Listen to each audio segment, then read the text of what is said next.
जय Hind. Study trends में आपका स्वागत है। तो दोस्तों, आज हम लेकर आए हैं आपके लिए भौतिकी के जो चैप्टर 6 है, यानी कि छठे चैप्टर जो है और इसका अंतिम जो चैप्टर है, यानी ऊर्जा के स्रोत। इसके वे महत्वपूर्ण प्रश्न इसमें शामिल किए गए हैं जो बार बार एग्ज़ाम में पूछे गए हैं और इस बार के बोर्ड एग्ज़ाम में भी पूछे जाने की बहुत ज़्यादा संभावना है। तो आप इस वीडियो को अंत तक ज़रूर देखें। आप इसके किसी भी प्रश्न को स्किप नहीं कर सकते हैं, नहीं तो आपके नुकसान हो सकते हैं। तो इसलिए आप धैर्य बनाकर और शांतिपूर्वक इसके प्रत्येक प्रश्न को देखें। इससे ही बहुत सारे प्रश्न आपके एग्ज़ाम में देखने को मिलेंगे। तो चलिए पहला प्रश्न है, शुरू करते हैं। और पहला प्रश्न जो है कह रहा है ग्लोबल वार्मिंग के लिए उत्तरदायी है, यानी कौन से गैस इसमें ग्लोबल वार्मिंग के लिए उत्तरदायी है। तो आप सब कोई जानते हैं कि CO2 यानी कार्बन डाइऑक्साइड ये क्या करता है जी। ये ऐसे गैस हैं जिसको हम पृथ्वी का कंबल भी कहते हैं। ये हमारे पृथ्वी के वायुमंडल में जो क्या करता है जी, पूरी तरह से बिखरने के बाद ये पृथ्वी से जो ऊर्जा निकलती है विकिरण के रूप में, उसको वायुमंडल से बाहर नहीं जाने देता है। इसलिए हमारे पृथ्वी का तापमान बढ़ जाता है।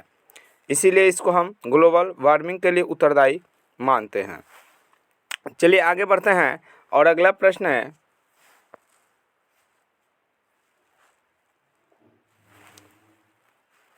अगला जो प्रश्न है कह रहा है नाभिकीय ऊर्जा प्राप्त करने हेतु आवश्यक है, यानी आपको जब नाभिकीय ऊर्जा प्राप्त करना है तो इसके लिए क्या करना होगा, कौन से इसमें तत्व जो हैं यूज़ किए जाते हैं। तो सबको पता है कि इसमें यूरेनियम का यूज़ किया जाता है नाभिकीय, क्योंकि नाभिकीय ऊर्जा प्राप्त करने के लिए यहाँ पर विखंडन का उपयोग किया जाता है, नाभिकीय विखंडन। और नाभिकीय विखंडन में यूरेनियम का हम लोग प्रयोग करते हैं। तो चलिए अगला प्रश्न है। अगला प्रश्न कह रहा है कि इनमें से कौन जो है नवीकरणीय ऊर्जा है। इसमें कौन नवीकरणीय ऊर्जा है। तो देखिए इसमें जो कोयला है ये क्या है, अनवीकरणीय ऊर्जा है। क्यों? क्योंकि जीवाश्म ईंधन है ये। पेट्रोल ये भी अनवीकरणीय होगा क्योंकि ये भी जीवाश्म ईंधन पेट्रोलियम से ही बनता है। सौर ऊर्जा और इसमें प्राकृतिक गैस, यानी कि ये दोनों नहीं, सौर ऊर्जा होगा वो क्या होगा जी, नवीकरणीय होगा। प्राकृतिक गैस भी खत्म हो सकती है, ठीक है, इसलिए हम सौर ऊर्जा को मारेंगे आंसर। चलिए अगला प्रश्न कह रहा है कि ऊर्जा के सभी रूप में अनंत स्रोत किसे माना जाता है। तो आप अनंत स्रोत सूर्य को मान सकते हैं, क्योंकि सूर्य जब तक है तब तक यानी कि यहाँ पर जीवन संभव है, इसलिए हम सूर्य को अनंत ऊर्जा का स्रोत मान सकते हैं, ठीक है। चलिए अगला है कि पवन चक्की से उपयोगी ऊर्जा प्राप्त करने के लिए पवन का न्यूनतम वेग कितना होना चाहिए जी। तो पवन का न्यूनतम वेग जो होना चाहिए 15 किलोमीटर प्रति घंटा की स्पीड होना चाहिए। अगर इतना वेग है तो हम पवन चक्की से पवन ऊर्जा प्राप्त कर सकते हैं। चलिए अगला प्रश्न को देखते हैं। और अगला प्रश्न जो है कह रहा है कि बायोगैस का मुख्य अवयव क्या होता है जी। तो बायोगैस में मीथेन को हम मुख्य अवयव मानते हैं। मीथेन जिसका सूत्र होता है CH4 होता है। चलिए अगले प्रश्न की ओर चलते हैं। और अगला प्रश्न जो है कह रहे निम्नलिखित में कौन जैव मात्रा ऊर्जा स्रोत का उदाहरण नहीं है। ध्यान से देखिएगा, कह रहा है कि नहीं है, तो हम क्या मान लेंगे जी, नाभिकीय ऊर्जा ये जैव मात्रा ऊर्जा स्रोत का उदाहरण नहीं है। चलिए आगे देखते हैं। और अगला प्रश्न कह रहा है, अगला प्रश्न है कह रहा है कि पृथ्वी पर ऊर्जा का सबसे विशालतम स्रोत कौन है जी। तो पृथ्वी पर ऊर्जा का सबसे विशालतम स्रोत कौन है जी। तो सूर्य है। कौन है? तो सूर्य है। चलिए आगे बढ़ते हैं। और अगला प्रश्न है कह रहा है कि पृथ्वी को निम्न स्रोतों से सूर्य द्वारा कौन सी ऊर्जा प्रमुख ऊर्जा उपलब्ध है, यानी कि सूर्य द्वारा कौन सी ऊर्जा सबसे ज़्यादा प्रमुख में सबसे ज़्यादा कौन सा ऊर्जा मिलता है। तो आपको पता है प्रकाश ऊर्जा ये भी मिलता है, उष्मा ऊर्जा ये भी मिलता है, यानी कि दोनों सही हो जाएगा, यानी ऑप्शन नंबर C सही हो जाएगा कि A और B दोनों। अगला प्रश्न कह रहा है कि ईंधन को जलाने के लिए प्रारंभ में कुछ ऊष्मा देना पड़ता है।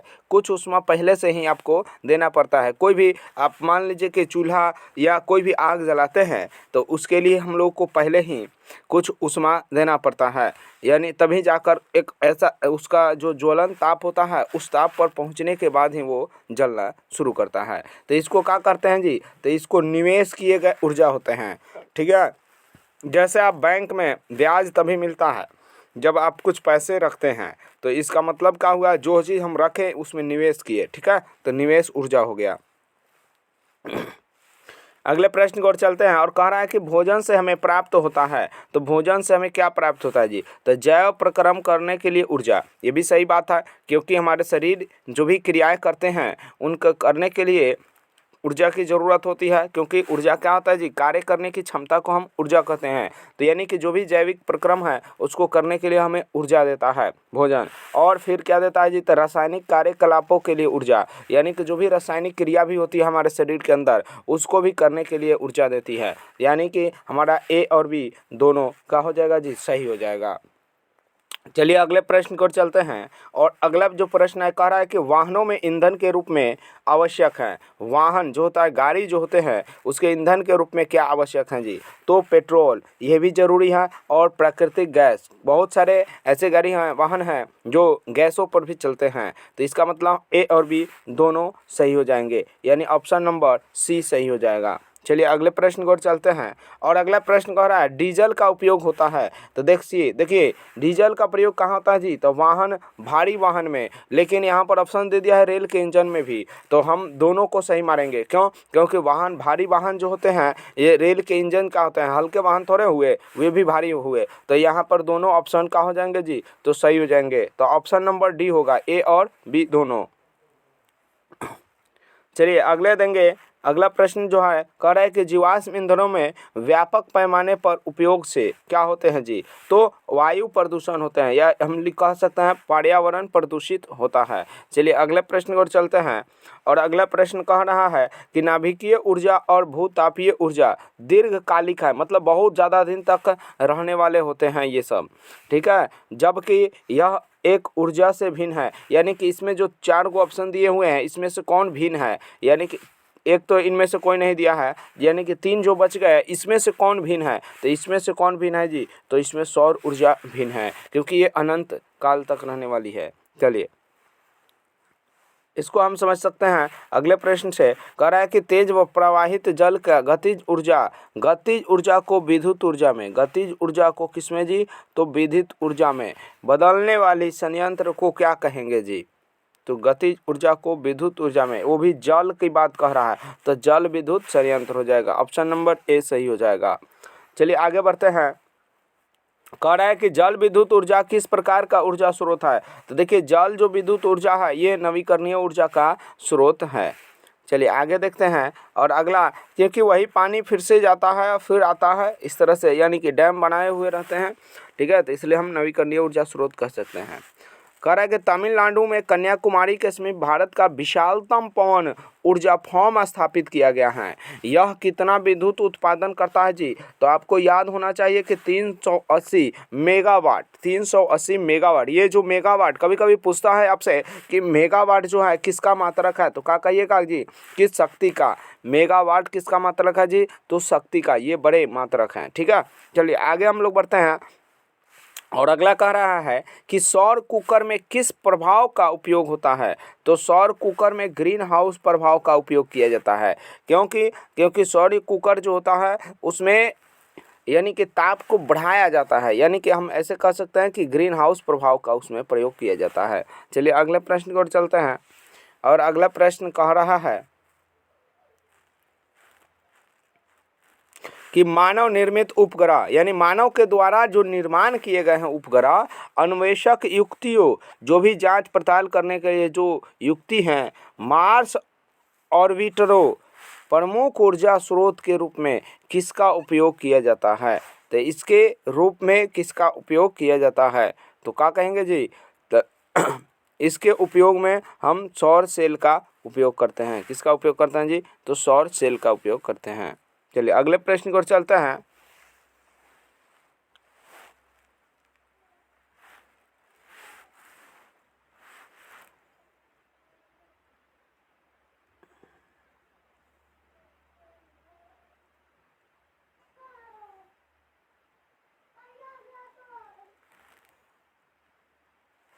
चलिए अगले प्रश्न की ओर चलते हैं। और अगला प्रश्न हमारा कह रहा है कि रेडियो सुदूर क्षेत्रों के टीवी केंद्रों में क्या उपयोग लाए जाते हैं। रेडियो सुदूर, सुदूर मतलब बहुत ज़्यादा दूर क्षेत्र में जो टीवी केंद्र में क्या उपयोग लाए जाते हैं। तो हमारा आंसर जो हो जाएगा वो हो जाएगा ऑप्शन नंबर ए, यानी कि सौर सेल पैनल। क्या हो जाएगा जी? तो सौर सेल पैनल हो जाएंगे, इसका हम लोग उपयोग करते हैं। चलिए अगला कह रहा है कि ट्रैफिक सिग्नलों अथवा खिलौने में किस सेल का उपयोग होता है। ट्रैफिक सिग्नल और खिलौने में किस प्रकार के सेल का उपयोग किए जाते हैं। तो हमारा ऑप्शन सी हो जाएगा, यानी कि सौर सेल का ही उपयोग करते हैं। ध्यान से देखिएगा, रेडियो सुदूर क्षेत्र जो होगा उसमें भी हम सौर पैनल क्षेत्र का उपयोग करेंगे, और यहाँ ट्रैफिक सिग्नल खिलौने आदि किस सेल का प्रयोग करते हैं, तो सौर सेल का प्रयोग करते हैं। चलिए अगला है, अगला प्रश्न कह रहा है कि वैसे ऊर्जा स्रोत जिसका पुनर्जनन हो सकता है, इसे हम क्या कह सकते हैं जी? तो नवीकरणीय, जिसका हम लोग पुनः प्राप्त कर सकते हैं उसे हम नवीकरणीय ऊर्जा स्रोत कहते हैं। अगला प्रश्न कह रहा है कि तापीय विद्युत संयंत्र में ऊष्मीय ऊर्जा ध्यान से देखिएगा, ऊष्मीय ऊर्जा कौन सी ऊर्जा में रूपांतरित होते हैं। तापीय संयंत्र में ऊष्मीय ऊर्जा विद्युत ऊर्जा में रूपांतरित होते हैं। चलिए अगला हम प्रश्न की ओर देखते हैं। और अगला प्रश्न कह रहा है कि जल विद्युत संयंत्र में गिरते जल, जो गिर रहा है जल, स्थितिज ऊर्जा को परिवर्तित करेगा, किस ऊर्जा में परिवर्तित करेगा जी? तो विद्युत ऊर्जा में परिवर्तित करेगा। अगले प्रश्न की ओर चलते हैं। अगला प्रश्न कह रहा है हमारे देश में कुल ऊर्जा की मांगों का कितना भाग जल विद्युत संयंत्र से पूरी होती है जी? तो चौथाई, एक चौथाई। क्या कहेंगे जी? एक चौथाई भाग। चलिए अगला प्रश्न है, कह रहा है उत्तम ऊर्जा स्रोत निम्नलिखित में से नहीं है। ध्यान से देखिएगा, नहीं की बात कर रहा है। तो देखिए जो ज़्यादा धुआं करे तो वो क्या है? उत्तम ऊर्जा स्रोत का उदाहरण नहीं है।